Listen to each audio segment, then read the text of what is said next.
Salut! Bienvenue dans À Cheval, le podcast de l'équitation collaborative. Je suis Morgane, je suis coach en équitation et j'accompagne mes élèves, peu importe leur discipline ou leur niveau équestre, vers plus de collaboration dans leurs échanges avec leur cheval. Si tu es cavalière et que tu es à la recherche de connaissances, de tips, de réflexions ou d'exos pour que ton équitation devienne plus collaborative, alors t'es au bon endroit. Dans ce podcast, je te partage seule ou avec mes invités tout pour t'inspirer et que tu puisses développer l'équitation dont tu rêves avec ton cheval. T'es prête? Allez hop, à cheval! Salut Lucie! Bonjour Morgane. On se retrouve pour ce énième épisode, je ne sais plus combien on en est, épisode qu'on fait ensemble, de notre série qu'on fait ensemble sur les idées reçues qu'on a envie de débunker sur le travail du cheval. Et aujourd'hui, on a choisi de parler du thème de pas de contact égale légèreté. Est-ce que tu peux nous dire, tiens, pourquoi on a choisi de développer ce thème-là? C'est Oh. une bonne question.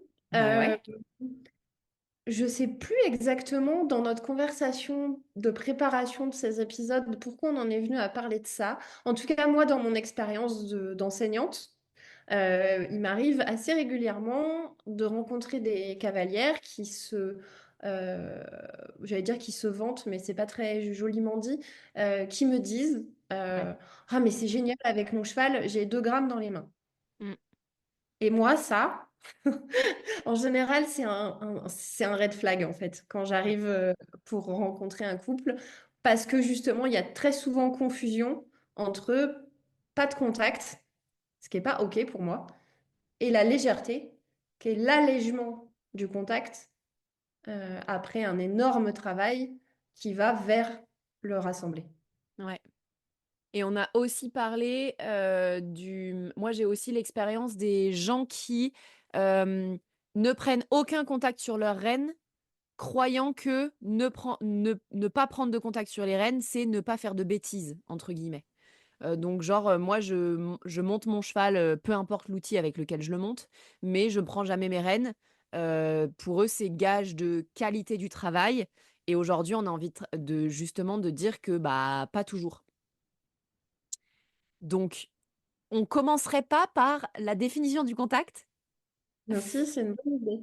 On a repris du coup la définition du contact qui est dans l'échelle de progression de la FFE et qui dit que le contact, c'est ce rapport qui existe entre la bouche du cheval et la main du cavalier lorsque les rênes sont ajustées.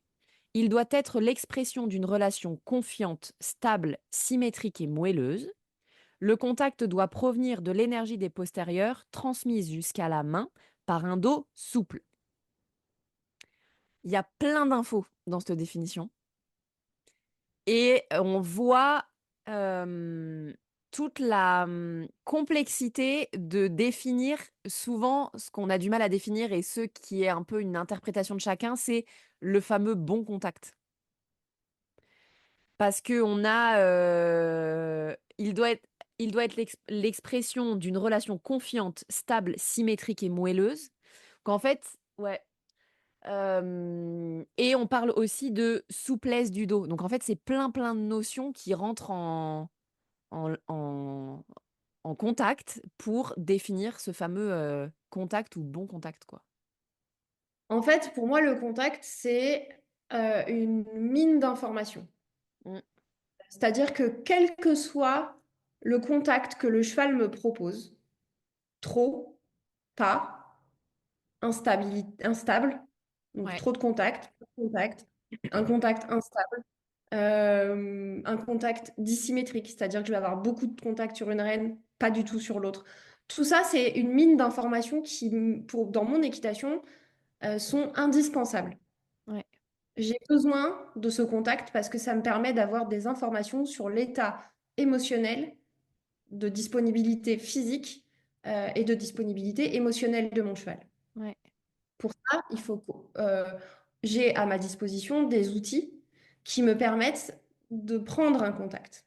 C'est-à-dire d'exiger de mon cheval qu'il vienne euh, me donner du contact. ouais, Donc, soit un mort adapté, ouais, soit une en azur qui permet la prise de contact. Tout toutes les emmasures ne le permettent pas. Ouais. On va en citer deux, par exemple. Le licol en corde, le hackamore, sont des outils qui ne permettent pas le travail sur cette notion de contact, comme le fait le more ou le side pull, par exemple.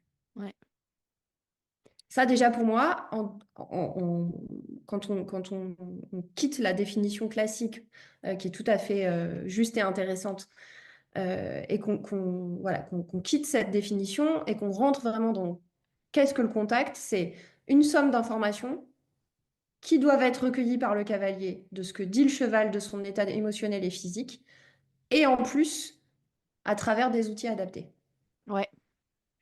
Et ce que j'aime beaucoup dans ce que tu dis, c'est que il y a cette notion de mine d'information dans le sens où, enfin, ce que j'aime, c'est que dans ce que tu dis et dans ce que moi je pense et même dans ce que définit la FFE, le contact, en fait, c'est le résultat de quelque chose et pas la cause de quelque chose. Et nous, en tant que cavaliers, on a tendance, moi j'ai eu tendance pendant très longtemps à prendre le contact. Et pour moi, prendre le contact, c'était j'impose un contact. Donc je prends mes rênes à une certaine longueur, avec une certaine tension, pour que mon cheval vienne donner le contact que j'ai envie qu'il donne. Alors qu'en vrai, le contact, il est une mine d'informations et il est le résultat de tout le reste. Donc en fait, nous, notre job, c'est plus de récupérer ce contact que de l'imposer. Est-ce que ça... Oui. En fait, le problème, c'est que contact, ça veut forcément dire chez nous, et dans la définition qu'en donne la FFE, Main et bouche. bouche et main, Ouais, entre main et bouche. Alors que pour moi, c'est plus la relation jambe postérieure, dos, bouche, main, ouais, que simplement bouche-main. ouais, Parce que, comme le dit très justement la FFE pour le coup, le contact doit provenir de l'activité des postérieurs transmis par un dos souple jusqu'à la bouche et donc la main du cavalier. Et qu'est-ce qui met en route le moteur? C'est pas nos mains. oui, Donc pour moi, le contact, il doit être un peu plus lié à la notion de travail du corps du cheval, travail du corps du cavalier, que simplement la relation bouche-main. ouais, Et comme tu le dis très justement, le contact, c'est le résultat de quelque chose. Un mauvais contact, c'est pas moins intéressant qu'un bon contact. ouais. Quand j'entends mauvais contact, c'est contact instable, trop de contact ou pas de contact du tout. Qui Ouais. veut dire, a priori, un cheval dont l'activité des postérieurs, pour une raison ou pour une autre, n'est pas transmise par un dos souple jusqu'à la main du cavalier. De définir et de réussir à trouver la cause de cette absence de contact, c'est intéressant. Mm. Ça peut être un matériel inadapté. Encore une fois, on sait que le mort a un impact sur l'intégralité de la locomotion du cheval à travers le processus yoïdien. Je vous laisse aller chercher, notamment dans le travail de Laetitia Ruzen, Euh, ergoéquipe. Ergoekin, ouais. Ergoekin qui a fait, juste je le place, et en fait, je vais le replacer en bas de cet épisode, dans la description de cet épisode, si ça te va. Je vais remettre le guide des embouchures de Laetitia de Ergoekin qui est hyper, hyper intéressant sur ce sujet-là. Donc oui. Et allez fouiller aussi sur son blog. Il y a énormément d'articles accessibles gratuitement. C'est une mine énorme d'informations. Donc, cause de l'absence d'un contact ou d'un contact instable. Dentiste, mort inadaptée, problématique d'ergonomie de la selle, problématique vétérinaire, problématique ostéopathique, problématique technique. Encore une fois, le job d'un cavalier ou le job d'un enseignant, c'est de réussir à trouver les clés de réponse qui correspondent à une situation donnée. Sachant qu'il peut y avoir évidemment une pluralité de facteurs qui se mélangent. Il peut y avoir à la fois une cause ostéo, une cause technique et une cause, je ne sais pas moi, un mort qui est absolument pas adapté à la bouche de votre cheval. D'où l'importance de se faire accompagner par des gens qui sont suffisamment formés globalement pour pouvoir déterminer ce qui appartient de la technique, de ce qui appartient d'un autre domaine de compétences. Ouais, hyper intéressant. Parce qu'en fait, le contact, c'est tellement le... Enfin ouais, c'est tellement le résultat et c'est tellement presque le bout de la chaîne que pareil, les problématiques de mort, en réalité, c'est un petit pourcentage à mon avis, des problématiques de contact. Souvent, on peut avoir une problématique de contact et pour autant que ce soit un problème de selle ou que ce soit un problème technique ou d'éducation du cheval. Si on met des guillemets à éducation, tu vois, le cheval, il a pas compris, à quoi nos jambes, elles servaient, il a pas compris à quoi notre poids du corps, il servait, et du coup, bah, il sait pas réagir à tout ça et donc on a un contact qui est, pas un contact optimal, quoi. Oui, et pour revenir à la question de base de cet épisode qui était pas de contact égale légèreté, Ouais. euh, en effet, l'allègement du contact, comme tu le dis, ça va être le résultat d'un certain nombre d'années Mmh. de travail de dressage, de préparation physique, etc. Euh, c'est le Graal de tout cavalier de dressage, mais ça n'est encore une fois qu'un observable dans le travail de dressage. C'est-à-dire qu'en tant que cavalière de dressage, nous, ce qu'on cherche, c'est de la modification de l'équilibre qui passe d'un équilibre horizontal du jeune cheval vers un équilibre plus vertical qui va tendre à se verticaliser au fur et à mesure du travail vers le rassemblé. Le rassemblé ultime étant les allures type piaffe, etc., ou pirouette au galop, qui va demander au cheval un énorme report de poids sur l'arrière-main, qui se fait extrêmement progressivement. Quand je parle de progressivité dans l'entraînement, je parle de plusieurs années d'entraînement pour parvenir à ces figures-là, pour respecter l'intégrité mentale et physique des chevaux. Et effectivement, on va arriver vers l'allègement du contact, voire quasiment plus de contact, mais non pas sur un cheval qui va avoir un dos lâché, des abdominaux non engagés et peu d'activité dans les postérieurs, mais au contraire, qui va faire preuve d'un tel degré d'activité et de connexion du dos que on va pouvoir se permettre de poser les mains et de rentrer dans ce qu'on appelle la descente de main. Ouais.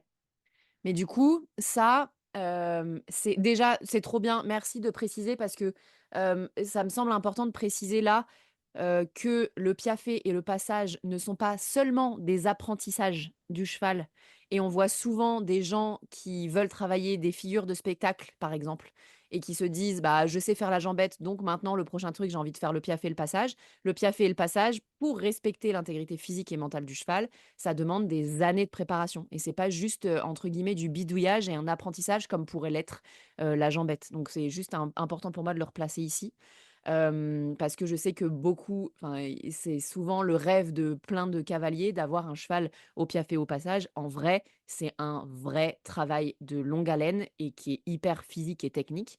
Donc juste prenons la mesure de ça. Mais, je reviens à notre sujet de contact, hem, que, on a moi de ce que tu dis, j'entends que la légèreté, heu, passe en fait, c'est un step après un contact un peu peut-être plus lourd. C'est-à-dire qu'un contact plus franc, c'est une zone d'apprentissage, physique, émotionnel, technique qui va aller nous amener vers une «légèreté l juste» entre guillemets. Parce que on Oui. peut aussi complètement et là on va en parler, aussi un peu plus précisément pour toutes les personnes ici qui se reconnaîtront peut-être là-dedans, qu'elles ne veulent pas toucher à leurs rênes pour ne pas faire mal à leur cheval, par exemple et en réalité, parce qu'elles pensent qu'elles ont pas, la technique pour vraiment, correctement utiliser un mors et pour autant, quand on n'a pas tout ce bagage, de dressage physique, émotionnel, technique qui nous amène à cette légèreté, juste et qui est vraiment la légèreté des bouquins, des anciens bouquins, du passage du piaffe et cetera.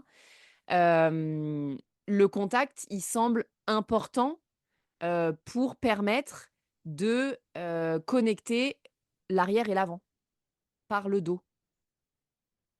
Ouais, mais en fait, comme je l'ai dit au début, pour moi, le contact, c'est un outil. Ouais, C'est une source d'information. Donc, se priver de cet outil-là, d'une, c'est dommage, parce que quand on est à cheval, on n'a quand même pas non plus, enfin, il parle pas, hein, donc il faut ouais. qu'on puisse avoir à notre disposition un maximum de sources d'informations possibles sur ce qu'il est en train de faire physiquement. Et pour moi, le contact, c'est vraiment ça. Moi, ça fait partie des notions qui sont essentielles, qui sont au centre de mon équitation, et du point de vue de la qualité globale, et puis aussi du point de vue de la symétrie. qui va nous renseigner encore une fois sur la propre symétrie de notre cheval sous notre selle. Ouais, hyper Pour intéressant. moi, encore une fois, je pense que c'est la chose sur laquelle j'aimerais vraiment insister. Tout contact est intéressant Ouais, à partir du moment où on ose le prendre. Et moi, on m'a toujours appris, et ça j'aimerais le citer ici, c'est mon formateur, Christian Forlini, qui m'a dit et qui nous a répété tout au long de notre formation pendant notre année de DEGEPS, prenez le contact là où il est et pas là où vous aimeriez qu'il soit. ah ouais, Et ça, c'est une petite phrase qui n'a pas l'air de grand-chose. Quand je monte à cheval, si mon contact, je dois avoir des rênes de 25 centimètres pour pouvoir le prendre, pour avoir accès au dos de mon cheval, savoir ce que le dos me dit, eh ben, je prends mon contact là où il est. Si mon cheval a la tête aux étoiles, je prends mon contact là où il est. ouais, Pas avec les mains dans les genoux, parce qu'effectivement, j'adorerais que mon contact soit ailleurs. Mais le fait qu'il est là, le contact, c'est le moment précis, mon contact est ici. Alors oui, dans l'avenir, j'aimerais avoir un contact plus moelleux, plus symétrique, plus constant, avoir un cheval qui étend un peu plus son bout de devant, qui au contraire va accepter de venir un tout petit peu refermer cette angle tête en colure parce qu'il est complètement vautré sur les épaules et que du coup, c'est compliqué de fermer l'arrière et de fermer l'avant. Ok, très bien, à terme, j'ai envie de... Mais le fait est qu'aujourd'hui, mon contact est là et donc je le prends là où il est. ouais, Et d'oser, oser. ouais.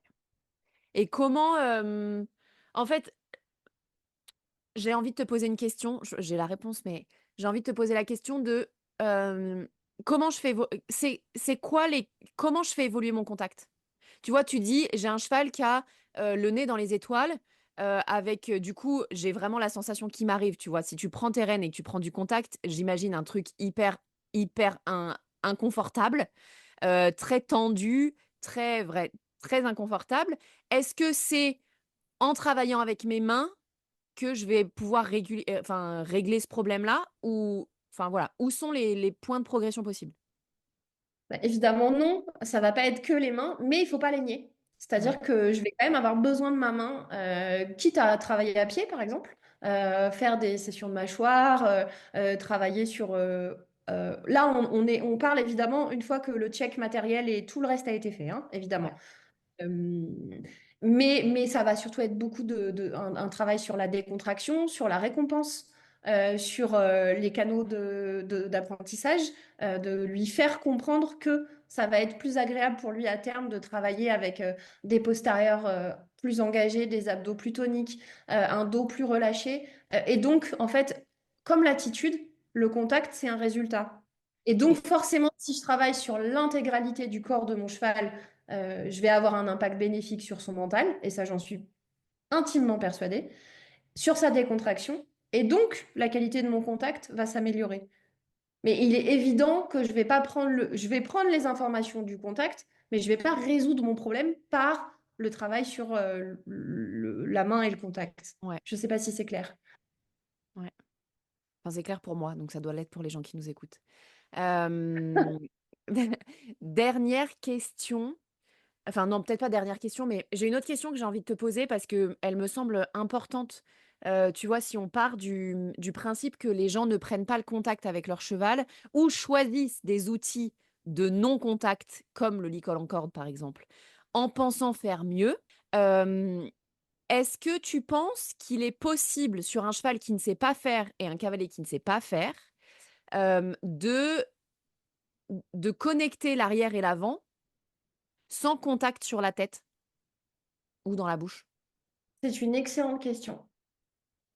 Parce qu'en fait, je vais au bout de mon truc. Moi, je vais parler de mon cheminement, de cavalière.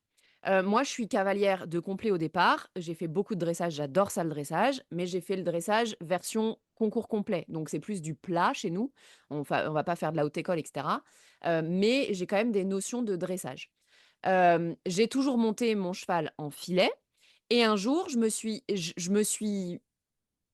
sais pas si j'ai entendu ou si je me suis convaincue que, c'était mal, tu sais le fameux: «C'est mal de monter avec un mort». Donc je me suis dit: «Je veux travailler sans mort à partir d'aujourd'hui». Donc j'ai expérimenté, hem, plein d'autres outils, notamment l'école en corde, la cordelette qui m'a beaucoup aidée, la cordelette pour justement comprendre qu'il y avait autre chose que la bouche du cheval pour pouvoir communiquer. Euh, et pour autant, j'ai beaucoup, beaucoup monté en cordelette pendant un moment. Et j'ai été assez vite frustrée parce que j'ai vu justement mon cheval se dégrader parce que n'ai pas trouvé je n'avais pas la possibilité justement en cordelette d'avoir la totalité du dos. Enfin, tu vois, physiquement, mon cheval, j'avais beaucoup de mal à le mettre à connecter l'arrière et l'avant, quoi, tu vois, avec le dos souple. Ouais. Alors, je suis pas du tout une experte en monte sans mort. Ouais, Donc, je vais te répondre par rapport à l'expérience que j'ai d'enseignante avec des cavalières qui montent en cordelette ouais, et qui ont fait un travail au préalable classique en filet. Et globalement, des cavalières que j'ai pu accompagner, celles avec qui ça marche le mieux et avec qui justement on rencontre le moins ces problématiques de chevaux qui se morcellent en fait et qui justement tu perds le dos. Et donc, ouais, forcément, si tu avais un filet, tu t'en rendrais compte tout de suite parce que tu n'as plus de contact. Et tu t'en rends compte différemment quand tu n'as pas le mort, mais tu t'en rends compte quand même. C'est plutôt des chevaux courts avec un dos plutôt très tendu. ouais, Et en fait, pour moi, c'est plus facile de travailler l'équilibre, la prise d'équilibre, ouais. en tout cas le fait, la décontraction sans mort, que de travailler la connexion. Attends, vas-y. Donc, quand tu es sans mort, pour toi, oui, ok. Pour toi, l'objectif, enfin, quand tu travailles sans mort, l'objectif le plus facile à atteindre, c'est la décontraction et c'est pas forcément la connexion. Ouais. Et quand tu Mais parles de ça, connexion, ouais, c'est connexion de la ligne du dessus, activité des ouais, postérieurs, slash transmission par le dos et engagement des abdos. ouais, c'est connexion de toutes les parties du cheval. C'est pas connexion du cheval avec son cavalier. C'est vraiment connexion de toutes les C'est parties. vraiment connexion physique. Ouais. Ouais, hyper intéressant. Et ça, c'est vraiment une expérience personnelle et encore une fois, moins du point de vue de la cavalière que du point de vue de l'enseignante. Ouais, c'est hyper intéressant ce que tu dis parce que c'est vraiment exactement ce que ce que j'ai expérimenté en tant que cavalière aussi. Dans le sens où, moi, je trouve que le filet et la cordelette, c'est 2 outils qui sont hyper complémentaires. Parce que la cordelette, de ça t'oblige à travailler sans les mains, ce qu'on ne sait pas faire en tant que cavalier parce que typiquement, on a tous appris à notre première séance de cheval que pour tourner à droite, fallait tirer à droite et pour tourner à gauche, fallait tirer à gauche. En vrai, c'est beaucoup plus subtil que ça et c'est pas vraiment comme ça que ça se passe. Mais en attendant, c'est souvent le premier réflexe qu'on a ou quand on a envie de s'accrocher quelque part, on s'accroche à la bouche. La cordelette nous permet, moi en tout cas, je l'utilise beaucoup comme ça. Moi, elle me permet beaucoup de me recentrer sur tout le reste, sur le corps, sur les jambes, sur tout demander avec autre chose que mes mains. Par contre, dans ce travail de connexion, et ben effectivement, je te rejoins sur le fait que en cordelette, d'ailleurs, ce serait hyper intéressant de savoir s'il y a des gens qui nous écoutent là et qui arrivent à avoir un cheval aussi bien connecté dans toutes ses parties avec la cordelette qu'avec un filet. Moi, je suis curieuse d'avoir leur retour via les Oui, réseaux et sociaux. plutôt sur des chevaux, pas sur des chevaux qui ont un dos déjà extrêmement tendu et au contraire, sur des chevaux qui ont plutôt tendance à avoir facilement le dos lâché, les abdos un peu lâchés, les postérieurs un peu. Parce qu'en fait, c'est cela, moi, qui m'intéresse. J'ai pas les exemples autour de moi. Donc, effectivement, n'hésitez pas à nous laisser des messages sur nos Instagram réciproques et Ouais, voire même de commenter cet épisode de podcast directement. Je suppose que sur les plateformes, c'est possible. ouais, Euh, Effectivement, c'est un retour qui m'intéresse beaucoup. ouais. Et ouais. Qu'est-ce qu'on peut conclure de cet épisode, Lucie? On peut conclure en disant que le contact, c'est avant tout un outil de communication, que c'est dommage de s'en priver, et que non, la légèreté n'est pas forcément synonyme de pas de contact, Ouais, et en tout cas que le pas de contact n'est absolument pas synonyme de légèreté. ouais. Et le pas de contact, je peux renchérir en disant, tu me tu m'arrêtes si je me trompe, mais pas de contact, c'est pas non plus synonyme de bonne équitation ou d'équitation qui va dans le sens du cheval. Tout à fait. Pour moi, une équitation qui va dans le sens du cheval, c'est une équitation qui va de l'arrière vers l'avant Ouais, et pas de l'avant vers l'arrière. Et je pense qu'en disant ça, c'est une autre phrase qui m'a été beaucoup rabâcher, rabâcher, rabâcher et que je me rabâche beaucoup de l'arrière vers l'avant et pas de l'avant vers l'arrière. Ouais. Bah super. Je crois qu'on peut conclure ici. Trop bien. Eh ben, hyper intéressant ce sujet-là, Lucie. Je pense qu'on aurait pu en parler, enfin, on pourrait en parler pendant des heures. C'est passionnant, ça implique plein de choses et je pense que ça va intéresser aussi les gens qui nous écoutent. J'ai envie de juste dire une dernière chose, à toutes les personnes qui nous écoutent et qui avaient cette croyance, on en a parlé, plusieurs fois pendant l'épisode, que, prendre ses rênes, c'est prendre le risque de mal faire. Je crois que c'est aussi intéressant de s'autoriser à apprendre à bien faire et donc à s'autoriser à prendre ses rênes parfois. Voilà, j'avais juste envie de placer ça ici. Et puis, voilà. Est-ce que tu as envie de rajouter quelque chose, Lucie, ou pas? Non, c'est parfait. Trop bien. Eh ben, écoutez, on vous laisse ici, du coup. N'hésitez pas à venir nous faire un retour sur nos Instagram respectifs, effectivement. Vous trouverez tous les liens dans la description de cet épisode. Il y aura aussi le lien du grand guide des embouchures de Laetitia de Ergo Equine. Et on a hâte de vous retrouver pour les prochains épisodes de cette série. Salut, À Lucie! bientôt, Morgane. À bientôt.